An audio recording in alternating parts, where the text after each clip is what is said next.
This is not a war of armies. It's a war of systems. We study the effects of seventh-generation warfare on the common individual. Algorithmic exclusion.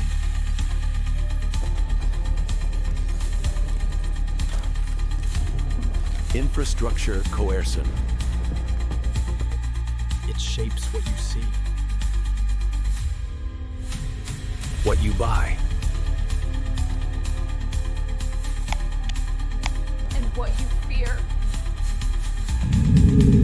We study on how seventh-generation tools touch daily life.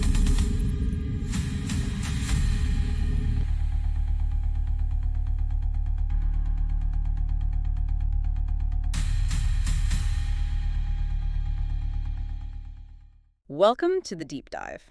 Today, we are tackling something pretty heavy. It's an analysis based on what looks like a highly classified intelligence document, the Aionios Vanguard Intel report. It's definitely dense material. And it connects things you wouldn't normally put together, right? Yeah. We're talking about this record-breaking government shutdown, the hunger crisis that's unfolding because of it, and then almost separately, this really aggressive military stuff happening overseas. Exactly. And the report doesn't just list these things. It argues they're intentionally linked. It uses this framework, the Hegelian dialectic: thesis, antithesis, synthesis. That's right. It's a specific lens. The claim is the domestic crisis, the hunger, is the thesis is being used as a weapon. Yeah. And the foreign aggression is the antithesis, or maybe more accurately, the distraction. A weapon and a distraction. That's quite a claim. It suggests that this whole mess isn't just incompetence or bad luck. The report calls it the domestic distraction hypothesis. The idea, essentially, is that the elites, who the report calls the hollow crown, which is quite evocative, are deliberately creating instability at home. Why? To force changes on major policies. While simultaneously creating these big international incidents, Venezuela, Nigeria, to pull everyone's attention away from the pain people are feeling right here. That's the core argument. So our mission today is to dig into this report, to find the aletheia, the truth, as the report puts it. Is this convergence intentional? Is this chaos managed? And what does it mean for you listening to this and for the millions caught in the middle of this physical and psychological pressure cooker? It's critical to understand the potential calculus behind it all. Okay, let's unpack this. Let's start with the thesis. The report calls it the National Soma War. Soma meaning body. So this is the physical weapon. Right, the physical manifestation of the conflict. Right. And it starts with the shutdown. We're on day 36 now, November 5th, 2025, longest in U.S. history. And the immediate impact, the kinetic part, is hitting SNAP, Supplemental Nutrition Assistance Program. Yeah, SNAP, which, helps feed over 40 million Americans, low-income families, kids, seniors, crucial stuff. And the full federal funding halted. The report really emphasizes that scale. 42 million recipients. November benefits are either cut, significantly delayed, or just suspended entirely. Why does the report call this specific action a weapon? Is it just the number of people? It's the scale, yes, but also the speed and the vulnerability of the people affected. Think about it. SNAP recipients often rely on those benefits arriving precisely on time. A delay of, say, 7 to 14 days isn't just an inconvenience. For many, it means not eating or going into debt just to get food. Exactly. It immediately cripples their baseline ability to survive. That's why the report uses such strong language. It's not just cutting a service, it's impairing the physical well-being of a huge segment of the population. Hence, Soma War, a war on the body. Okay, but there was some action, right? Court orders led the administration to release some funds. The report calls this a partial pseudo-solution. Right, a pseudos or a false solution. They announced using, I think, $4.65 billion from contingency funds. Sounds like a lot. But how does that stack up against the actual need? Well, the estimated monthly need for SNAP is roughly $8 billion. So $4.65 billion. That covers only about 50%, maybe a bit more, of the November payments. So even with this solution, millions are still facing a massive shortfall. It doesn't actually solve the problem. Not at all. It lessens the blow for some, perhaps, but the hardship is still widespread. And the partial nature feels, according to the report, almost strategic. It keeps the pressure on. And then there's the delay aspect. Even this half payment isn't getting out on time. No. The report states it's delayed by 7 to 14 days. State processing systems are apparently overwhelmed, creating backlogs. So even the partial help is late help. Which, as we said, can be catastrophic for families living on the edge. Absolutely. And the intel includes what it calls an INW, an indicator and warning.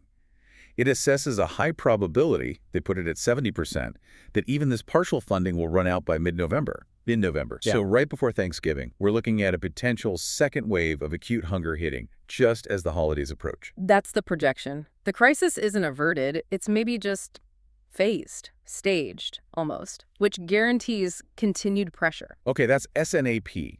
But the report identifies another ticking time bomb, WIC, women, infants, and children. Yeah, WIC is critical. It serves about 6.7 million people. And get this, that includes 41% of all infants born in the U.S. 41%, that number is just staggering. How is WIC still functioning if SNAP funding is halted? It's precarious. The report calls it a patchwork funding mechanism. They're using emergency transfers, specifically from Section 32 funds, which are derived from customs receipts, like tariffs. Using tariff money to buy baby formula and food for pregnant women, that sounds incredibly fragile. It is. It's completely finite. They've transferred about $750 million so far, but that's not sustainable. The intel flags a high-risk 60 to 70% probability of widespread depletion of WIC funds by December 2025. December. So if SNAP runs low mid-November, WIC could collapse entirely just a few weeks later. That's the danger. And a WIC collapse means immediate health risks, infant malnutrition, things we should be seeing on a national scale. And there's a legal risk, too. Yeah, an indirect one. There's apparently a Supreme Court case challenging the legality of some of these tariffs. If the ruling goes against the administration, that Section 32 funding source could just vanish overnight. Making the WIC situation even more desperate, potentially accelerating the collapse. Precisely. So the thesis, this physical weapon, this summer war, it's engineered. It's the shutdown hitting SNBP hard, a partial solution that's late and insufficient, and this WIC program teetering on the brink, threatening the health of infants. It's a multi-layered physical crisis. Okay, so if that's the thesis, the raw physical pain and hunger, how does that get turned into something politically useful? That leads us to Section 2 in the report, the antithesis, the national psyche war. Right. The physical crisis, the Soma war, inevitably generates a psychological one. Yeah. A psyche war. Massive anxiety, fear, distress. And the report tries to quantify this? It does. Using social media sentiment analysis, it identifies what it calls existential psychological distress. This isn't just people being unhappy or complaining online. It's deep fear about stability, about survival. What kind of language are they seeing? The analysis found 70 to 80% negative sentiment in relevant online discussions. Keywords popping up constantly. Scary, starving, crisis. Very visceral. And this fear isn't static. The report suggests it escalates. Yes, it notes a shift from general distress towards actual panic. People openly discussing fears of potential looting or unrest if the hunger gets worse. The system creates the fear, and then it seems to measure its intensity. So you have this widespread public anxiety. How is it channeled? The report uses the term kabuki theater for the political response. Yeah, kabuki theater, meaning it's highly stylized, maybe dramatic, but it masks the real dynamics. It's a performance. The partisan fighting we see, the back and forth blaming, it acts as a kind of pseudo-solution. It makes it look like there's conflict, like something's being done. While distracting from what the report claims is the underlying reality. Exactly. You see the two sides playing their assigned roles. The report labels them Cosmos Red and Cosmos Blue. Cosmos Red, so the GOP, maybe Trump allies, their rhetoric is? Accusing Democrats of holding Americans hostage, linking the shutdown to demands for, say, immigrant benefits or other spending priorities, making it seem like the Dems are the ones causing the pain for unrelated reasons. And Cosmos Blue, the Democrats. Their line is condemning the administration, Trump, the GOP, for using hungry children as bargaining chips to force through their desired spending cuts or policy changes. So both sides are loud, pointing fingers. Standard political stuff, maybe? But the report says this is the kabuki. It argues it is. Because beneath the noise, the report claims to identify the gnosis, the hidden truth, that this is actually a unified elite strategy sacrificing public welfare for political leverage. That sounds incredibly cynical. How does the report back up the idea that it's unified and intentional, not just political dysfunction? The key is the policy linkage. The intel asserts the shutdown deadlock isn't fundamentally about the SNAP funding levels themselves. It's a manufactured crisis designed to force concessions on a completely different, really high-stakes issue: the looming expiration of Major Affordable Care Act, or ACA, tax credits. So the hunger crisis becomes the leverage. Precisely. Both sides, the report suggests, understand the power of this visible humanitarian suffering, the pain of those 42 million SNAP recipients. That's the bargaining chip being used to negotiate a massive change in healthcare policy. Public welfare is traded for political goals. That's a disturbing picture. So the anxiety from the Soma War fuels this psyche war, this political theater, and that leads directly to what the report calls the staging. Yes, the anxiety isn't just felt, it's actively harvested, as the report puts it. And it specifically points to today, November 5th. Protests are happening. Kinetically active protests. Which groups are mentioned? Groups like Refuse Fascism, the No Kings movement. They've mobilized people in D.C., New York, L.A., thousands turning out. And their message connects the shutdown suffering to bigger political fears. Explicitly, linking the hunger, the instability, to concerns about authoritarianism, about fascist governance. It's tapping into that deep psychological distress we talked about. And the strategic purpose of this staging, according to the intel. It serves as a potential justification. A visible display of unrest, even if peaceful, can be used as the pretext to deploy QRFs, quick reaction forces, or to significantly ramp up security presence. So the state allows, or even encourages, the expression of anxiety it helped create. And then uses that expression to justify a more visible, perhaps more militarized assertion of control domestically. The chaos becomes a tool for demonstrating power. It's all part of the antithesis stage, managing the psychological fallout of the thesis. Okay. Thesis is the hunger. Antithesis is the anxiety, the political theater, the protests used as staging. Now, here's where it gets really interesting, as you said earlier. Section 3, the distraction, the global psyche war. This is where the domestic distraction hypothesis really comes into play. Yeah. The argument is that the severity of the domestic crisis, both the physical Soma war and the psychological psyche war, is being deliberately obscured, hidden, almost psyche-mentally hidden, by creating an overwhelming, high-stakes external narrative, shifting the focus. The report calls this aggressive geopolitical risk projection. And the prime example given is Venezuela. Yes. The report details significant kinetic military action, a Soma war, a physical conflict being ratcheted up in the U.S. Southcom area aimed at Venezuela. Why? Why escalate things with Venezuela now, of all times, with this massive crisis brewing at home? It seems counterintuitive. Unless the goal is distraction. The scale of the deployment suggests is more than just routine operations. The report says over 10% of all deployed U.S. naval assets are currently in the Caribbean. 10%? What kind of assets are we talking about? 4 destroyers, a cruiser, and this is key, a nuclear-powered attack submarine. That's not a drug interdiction fleet.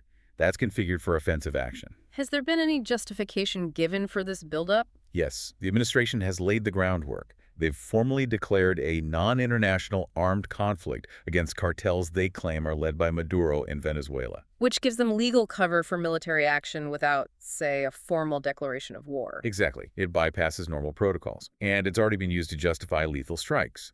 The report confirms at least 21 fatalities from recent U.S. actions targeting these alleged cartel elements since August. And it gets worse. The intel says strike packages have been drawn up for targets inside Venezuelan territory. Strikes inside Venezuela. The economic consequences alone could be huge, couldn't they? Especially for Americans already struggling. Catastrophic is the word the report uses. Sector analysts cited project that any significant kinetic action against Venezuelan infrastructure would almost certainly cause a global oil price shock. They estimate a jump of 10 to 20%. So the distraction tactic abroad could directly lead to higher gas prices and heating costs for Americans already hit by the shutdown and SNAP cuts, a kind of economic double whammy. Precisely. The foreign policy solution imposes more domestic economic pain. It seems completely contradictory unless distraction is the primary goal. And what about the broader strategic impact in Latin America? The report warns this kind of unilateral aggression risks turning the U.S. into a pariah in the region. It pushes countries towards competitors, specifically mentioning China, who are watching this display of force very closely and offering alternatives. Okay, so Venezuela is case study 1. The report also mentions Nigeria. Yes, a different kind of pressure, but fitting the same pattern of high-stakes foreign policy moves that generate headlines and potential instability. Nigeria's huge, Africa's largest economy, a key partner against terrorism, And the U.S. action was. designating Nigeria as a country of particular concern, or CPC. This was based on contested claims about religious freedom issues, and it comes with the threat of cutting off vital military aid. Cutting aid to a major counterterrorism partner, what's the strategic cost there? We've invested a lot, haven't we? Things like those A-29 Super Tucano aircraft. Exactly. The cost is potentially astronomical. This unilateral punitive measure could force Nigeria Abuja to look elsewhere for military hardware and training. And who steps in? The report is blunt. Russia and China are strategically positioned and ready to fill that security vacuum. We risk alienating a key partner and inadvertently strengthening our main global competitors in a critical region. So whether it's kinetic threats in Venezuela or diplomatic sanctions against Nigeria, the underlying theme, the gnosis, according to the report, is... It's the use of maximalist, very martial rhetoric. The report mentions phrases like Department of War, guns a-blazing being thrown around. It's about projecting strength, dominating the news cycle, creating that external drama. regardless of the long-term damage to regional stability or the immediate economic pain it might inflict back home. The global psyche war serves to distract from the national Soma war. That's the core of the hypothesis. The entire foreign policy machine is being used to manage domestic perception. Okay, so we've seen the thesis, hunger, the antithesis, anxiety politics staging, and the distraction, geopolitics. Now we get to the synthesis. Section 4 looks at how this all comes together in terms of long-term structural changes and how big money is reacting. Exactly. This part shows the strategy isn't just temporary, tied to the shutdown. It's about embedding permanent changes. And we have to look at the OBBB Act. The One Big Beautiful Bill Act of 2025, signed back in July. This isn't about the current shutdown funding. This is about structural changes to SMB. Yes. Deep structural cuts, estimated at around 20% of the entire SNFP budget over time. This is separate from the current emergency. It shows a long-term intent to, well, weaponize fiscal policy against certain groups. How does the OBBB Act achieve these cuts? What's the mechanism? A key way is by systematically removing exceptions to the work requirements, specifically the 3-month time limit for ABBB able-bodied adults without dependents. Can you remind us what that means? ABBBDs and the time limit. Sure. An ABBBD is typically an adult between 18 and 50, no kids in the house, who is unemployed or working very few hours. Historically, they could only get SNFP for 3 months in a 3-year period unless they met work requirements or lived in an area with high unemployment where the state got a waiver. And the OBBB Act targets those waivers. It eliminates many of them. It removes the state's ability to get waivers just because there aren't enough jobs available. And crucially, the report highlights who loses their exemptions specifically. Which groups are targeted? The Act explicitly removes exemptions previously available for homeless individuals, for veterans, and for young adults, specifically those up to age 24 who have recently aged out of the foster care system. Wow. Those are incredibly vulnerable populations. Extremely vulnerable, and often with significant barriers to stable employment. But perhaps politically, they are seen as easier targets. It shifts the burden of, say, structural unemployment or lack of support systems directly onto the individual. The Act also makes it harder for states to get any waivers in the future. Much harder. Before, states could get waivers if jobs were just scarce. Now, the OBBB Act says waivers are only possible if the local unemployment rate is officially 10% or higher. That's a very high bar. And there's something about the Thrifty Food Plan, too, limiting future benefit increases. Right. The Thrifty Food Plan, or TFP, is what USDA uses to calculate the minimum cost of a nutritious diet, which then determines SNFP benefit levels. There was a major science-based update to the TFP in 2021 to better reflect reality. And the OBBB Act rolls that back somehow. It doesn't roll it back, but it restricts how often those kinds of comprehensive reevaluations can happen in the future. Essentially, it locks in a lower baseline and makes it harder for benefits to keep pace with real food inflation and nutritional needs over the long term. It's structural erosion baked in. Okay, so that's the permanent fiscal weapon being put in place. How does big capital, the institutional investors like BlackRock mentioned in the report, react to this world of planned domestic instability and aggressive foreign policy? They react very strategically. The dominant theme driving their decisions, according to the report, is something called financial repression. Financial repression, what does that mean in practice? It's when a government, usually one with a lot of debt, deliberately keeps interest rates low, below the rate of inflation and economic growth, Why would they do that? to inflate away the real value of their own debt. If inflation is running at, say, 5%, but government bonds are only paying 3%, the government is effectively reducing its debt burden in real terms over time. But it means savers and investors holding that debt are losing purchasing power. So traditional safe investments like government bonds become actively bad investments in real terms. The government is basically taxing your savings through inflation. That's a good way to put it. Quietly taxing savings. And huge pools of capital, like those managed by BlackRock, they don't just sit there and lose value, they move. And the report says geopolitical uncertainty is a huge driver, too. Paramount, cited by 84% of the investors surveyed in the Intel. Venezuela situation, Nigeria, the general instability, it makes public markets look very volatile and risky. So where does the money go? If not public markets, then where? It's flooding into alternatives. The report states alternatives now make up 32% of sophisticated institutional portfolios. That's a massive shift. What kind of alternatives are we talking about? Primarily defensive assets, things that are expected to hold up well in this unstable inflationary environment. Two main areas are highlighted: private credit and essential infrastructure. Private credit. Why that instead of, say, corporate bonds traded on the open market? Two reasons: better yields and more protection. Because it's a private deal, the lenders can demand higher interest rates than publicly traded bonds might offer. And crucially, they can write in stronger protective covenants rules the borrower has to follow, which give the lender more security if things go wrong.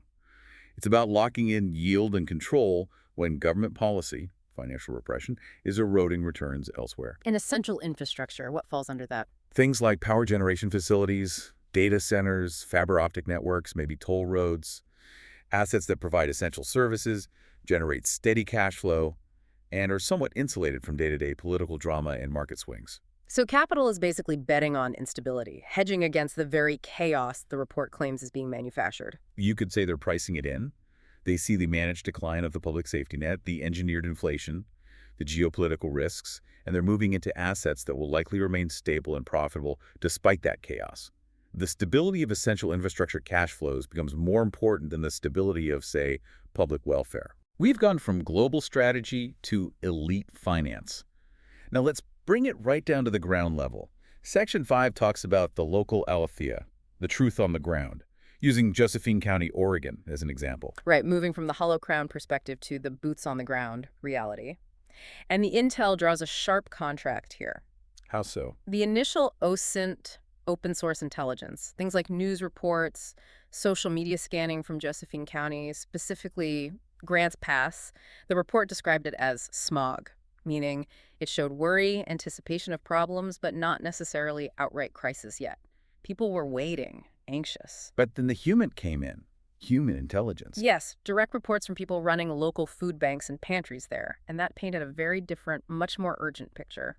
The Soma War was already kinetic, happening right now. What did the human reveal? A huge spike in demand at the food banks, roughly 50% higher than their normal operations. That's enormous pressure, practically overnight. And that's directly linked to the SNFP payment delays we talked about earlier. Directly. The 7 to 14-day delay at the federal level means immediate crisis at the local pantry. The report quotes one key pantry manager from the ROC food pantry saying they ran out of food in the first 2 hours. And this is day 3 of crisis. Ran out in 2 hours, just completely overwhelmed. What were the specific shortages? Protein was critical. Chicken and turkey were nearly gone. And this connects back to the OBBB Act's structural changes too. How? The ABAWDs, the able-bodied adults, many of whom just lost their SNAP benefits due to those OBBB changes, they are now showing up in these pantries. They need calorie-dense, high-value food like protein. But the pantries weren't equipped for that sudden surge in demand for those specific, more expensive items. The structural cuts upstream lead to specific shortages downstream. And did the local providers feel like they were getting any support from the state system to handle this? Quite the opposite. The report includes a powerful quote from one local contact, identified as Shona in the human source. She said, "I'm not expecting any help from the state of Oregon." Just complete abandonment, feeling like they're entirely on their own. That's the sense. The federal delays and the state backlogs mean the local community resources are the absolute last line of defense and they're overwhelmed. The centralized system is failing them, possibly by design, according to the report's thesis. So this ground truth, this local aletheia, points towards decentralized solutions because the top-down system isn't working. Exactly. The report frames this understanding as the aegis, the shield. Knowing the system is, in some ways, designed to fail or create this pressure provides a certain calm, it argues. It allows focus on what can be done locally. What practical guidance does the intel offer then for people listening who want to help or maybe are affected themselves? What's the decentralized aletheia in terms of action? The primary gnosis, or knowledge for action, is community focus. And the number one practical tip is the cash first lift. Meaning cash donations are better than food donations right now. Yes, significantly better, according to the report. While food drives are well-intentioned, cash gives the pantries critical agility. Agility? How? It allows them to buy immediate resources. They can go out same day and purchase exactly what they need most, often in bulk like large quantities of chicken or eggs, potentially bypassing strained supply chains. Canned goods are helpful, but cash provides immediate targeted purchasing power for those critical, perishable, or high-demand items they're running out of. Okay, cash first. What about specific items? If people are donating food or need to stock up themselves, what should the focus be, especially given the protein shortage? Protein stopgaps. Focus on acquiring shelf-stable proteins. The report lists things like canned tuna, canned chicken, beans, peanut butter, and eggs if possible. These are high value, provide crucial nutrition, and can bridge the gap until SNAP payments maybe arrive or the situation stabilizes slightly. And beyond donations. Volunteering. The report mentions it simply as T, likely referencing tactical support. With demand up 50%, pantries are slammed. They need people for basic logistics, managing traffic, intake, sorting donations, restocking shelves. Just showing up to help with the physical work is incredibly valuable right now. So, cash, protein, and time. Decentralized, practical actions. That's the aegis.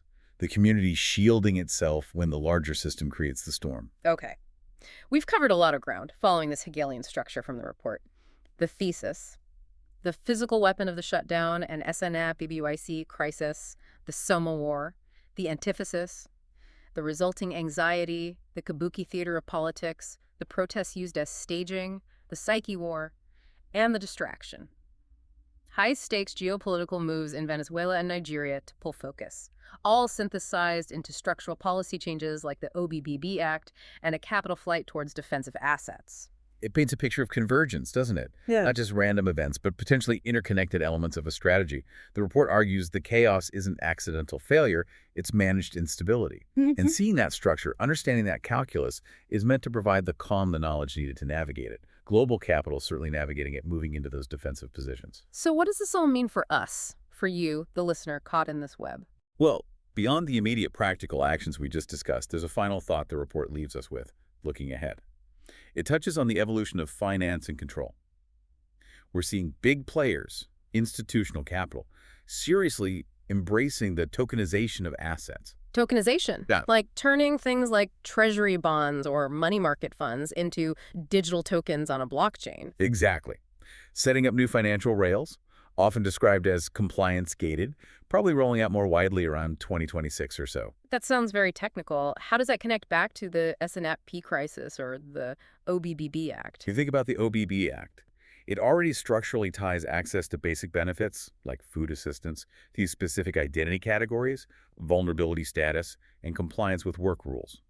It establishes categories of deserving and undeserving based on identity and behavior. Okay.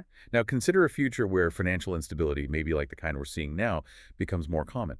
And combine that with these new tokenized financial systems that require digital identity verification and operate within centrally controlled, compliance-gated digital wallets. So you're suggesting? The provocative question the report implicitly raises is this: will the ultimate synthesis, the final constraint placed on populations caught between these engineered soma wars and psyche wars, be the requirement to participate in and comply with an identity-vetted digital currency or tokenized asset framework simply to access what's left of basic, structurally limited necessities? Is that the endgame this instability is paving the way for? Linking survival itself to digital identity and compliance within a new financial system. That's certainly a thought to leave our listeners with. It connects the dots from the immediate crisis to the potential long-term structural controls being put in place.